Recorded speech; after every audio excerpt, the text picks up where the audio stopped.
All righty. Back to the podcast. So I was watching one of those 30 for 30s. And they did this whole thing on athletes going broke. It was really bad. There's a ton of people who've gone broke. Most of them didn't want to do the documentary. Like, why would you? You know what I mean? Hey, you want to talk about how you completely blew it? No, I don't. And I resent the fact that at the end of your documentary, you're going to be running a list with my name on it. That's what they had at the end of it. But I was watching it, and I felt bad for people. But after a while, it was just the same story over and over again.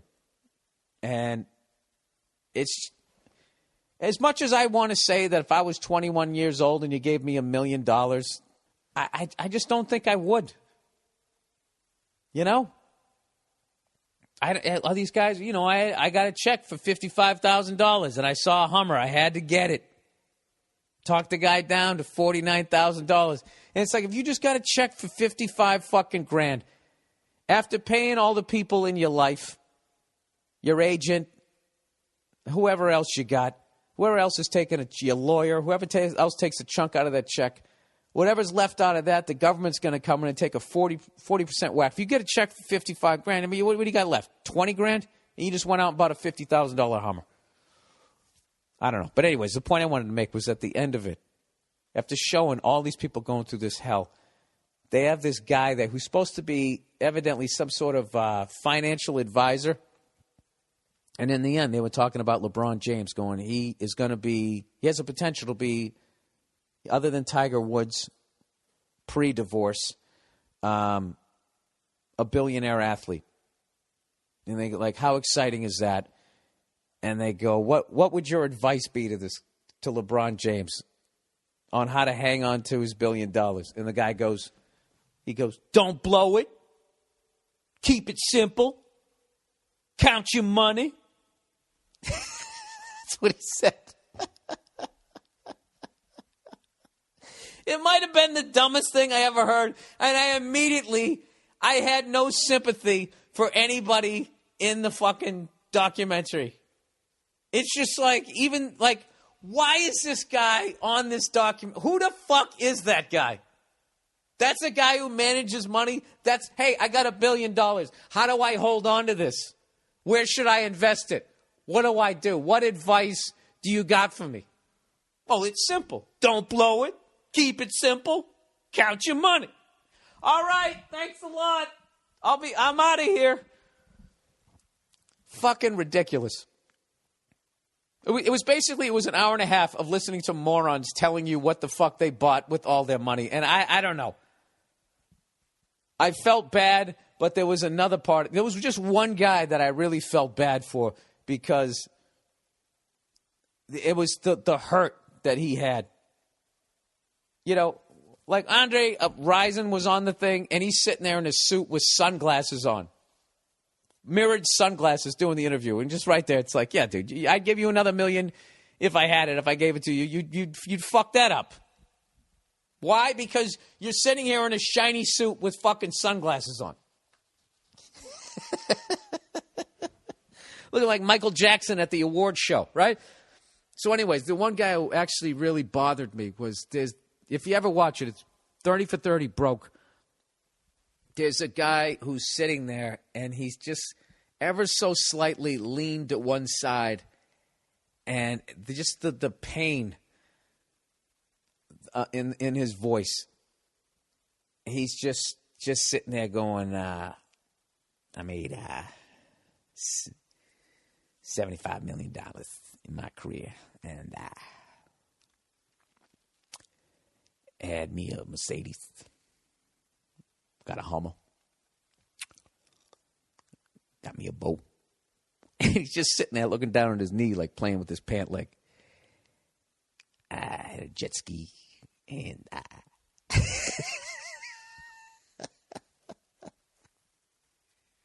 and you just, I had to look away. It was fucking brutal. But the rest of it was just a bunch of knuckleheads. You know, I felt bad for Bernie Kosar, too, because Bernie Kosar, I don't know. It seemed like his dad took his money. I don't know what the fuck it was. It's a a great. All the 30 for 30s are awesome. This one is awesome, but they just should have had a couple of. They did, you know something that's not true because they had like 4 or 5 guys. There was only 2 people who really came off like morons, but they were just so. They were such morons that I felt it tainted the whole thing. Ugh, might have been the dumbest thing I ever heard. What is your advice? Don't blow it. Keep it simple. Count your money. All right, I'm sorry. Was that even remotely fucking interesting? I love watching those 30 for 30s. I got to watch the Bo Jackson one. There was just something about that. Like, you know, for as much as they showed the amount of people that went broke, there's been so many more people in the league that didn't go broke. So really, weren't you just showing a select group of morons, you know, who were going out and buying a Corvette and sticking a fucking hot tub in the back of it? You know, living week to week on paychecks. I mean, I just don't think that most people are doing that. I would really think that if I was barely on the team, I would be saving every dime. I know I would. I've done that in this business. I've never fucking... You know it's coming. If you're in any sort of entertainment, you know it's coming. And the day it's coming is the day you think that you're good and that you made it. That's when somebody comes in with the hood on and the sickle and they just fucking chop you in half, and then that's it. And then you're that guy on TV fucking leaning to... Maybe that's why that guy was leaned to one side. They had to twist his torso back onto some fake legs as he sat there going like, I got me a cabin, bought a mountain. You know, you'd think that if you had $75 million that you couldn't have it. You know, that shit goes. And when it goes, there's nobody around. Anyways, I got to watch it a few more times. I feel like there's some sort of comedy in there. I just don't know if I got to it today. Anyways, I've been drinking like a fucking madman lately. I really have to stop. I just keep going to these friggin' Christmas parties. You know? And they got booze there. So, yeah, you know something? Maybe that, if I got like $1 zillion, maybe that's what I would have done. Would have gone out and become a complete friggin' booze bag. Now, what the fuck did I do with my notes here? Oh, for Christ's sake. I swear to God, it's not my day. It's not here. It's not there. It's not here. It's not there. Where the fuck is it? There it is. You know what? Let's read a question here. My brain is suffering from lack of oxygen here. Let's just read a question. College duet. Hey, man. I'll keep this question short. I got my eye on this broad. She heard me playing music in the dorms. Knocked on my door. I invited her in, and we talked for a bit. Jesus Christ, dude. I don't think you need any advice. That sounds like you're already there. She just heard your talent and came knocking on your door. What more does she have to do? You know? Pull up her dress and back her way in? Anyways, she said she wants to do duets together. My fault. I didn't realize she was also in the business. Oh, Jesus. Oh, Jesus. Anyway, second time I wasn't playing music, but she knocked on the door and started talking about duets again.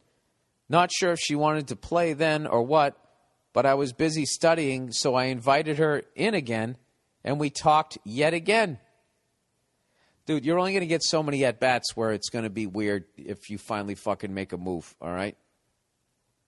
What are you doing? Where did that come from? Anyways, I figure I'll invite her down. I have a single dorm with her instrument. Once the workload... Didn't really sound good. What? I figure I'll invite her down. I have a single dorm with her instrument once the workload after holidays dies down, and just kiss her and see what happens. Oh, this is just a band geek. All right, what are you doing? Hey, come on over and bring your bassoon. And then she's going to walk in and you're just going to kiss her? Please tell me there's going to be some sort of preamble of making her laugh or something. Are you at least going to try to light a candle? Anyways, he says, how does that sound? Any advice? I've had almost no interaction with her before or after this, by the way. Okay. He goes, love the podcast. Keep it up. You're a great guy. Just kidding. Fuck you. All right. What do you want to do with her? You just want to bang her? If you just want to bang her, what you have to do is you have to stop acting like a gentleman.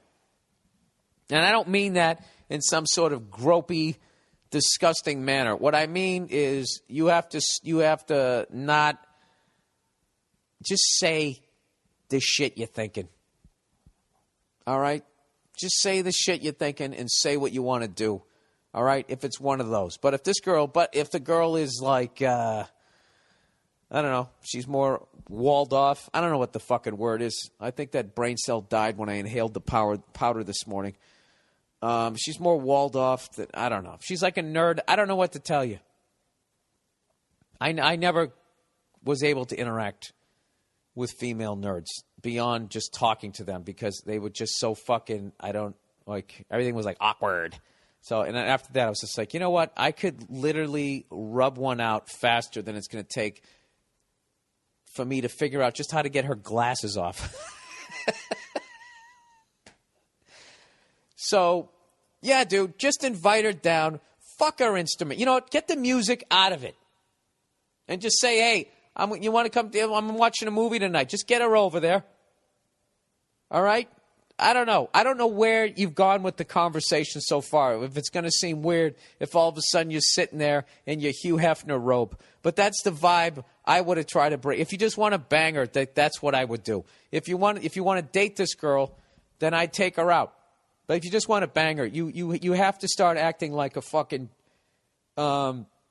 crass individual sooner rather than later. You know? You know what's a good way to kind of bring it into the sex thing is if you're watching TV and just start talking about some fucking girl on the TV, how hot you think she is and blah, blah, blah, blah. Hopefully that'll spin her around and be like, why? What do you find attractive in a woman? And then you just fucking blah, blah, blah, blah. Well, take a look at you. You kind of got your fucking titties there sitting in my phone, right? And then you're in. Right? Does that work? I hope it works for you, sir. Because I think you are a great guy. You're a great guy because you're sitting in the dorm and you're practicing your fucking piccolo. All right, next one.